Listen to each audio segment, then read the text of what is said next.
Yan mga kalabong, for today's video. Ayan, umpisa naman po na naman tayo sa pagkukupra.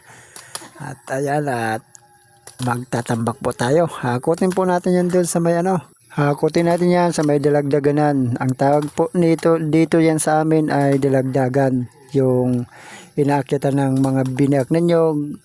At yun nung pinausokan. Yan yung dalagdagan dito sa amin sa Samar. So yan, pupunuin ko lang yan. Tapos hakutin po natin yan doon sa dalagdaganan nga po. Medyo malayo-layo at sipag lang at tiyaga para may linaga. Hahay, balitaw. Medyo marami-rami itong hakutin ko. Siguro nasa 700 lang to yung nyug. Pero hindi pa natin malalaman yan pag hindi natin nabibilang. So what's up mga kalabong, tara. Puno na, punta na tayo doon sa pinaglalagyan natin, pinagtatambakan ng nyog. Tara, samahan niyo ako at medyo walking distance lang. Tara, samahan niyo ako.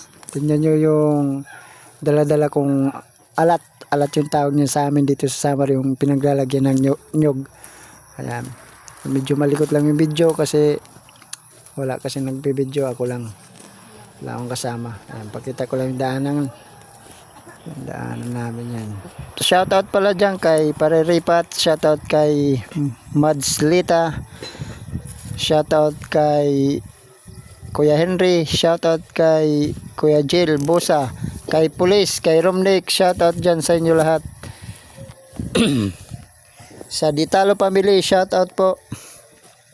Shoutout kay Tita Mamang, kay Tita Banti, shoutout kay Otol sa Ipugaw, shoutout sa inyo lahat dyan, sa mga viewers, sa mga followers ko, shoutout po. Ayan po, ibubuhos ko na yung mga nyog at yan po karami ang aking nahakot na. So what's up mga kalabong, thank you for watching.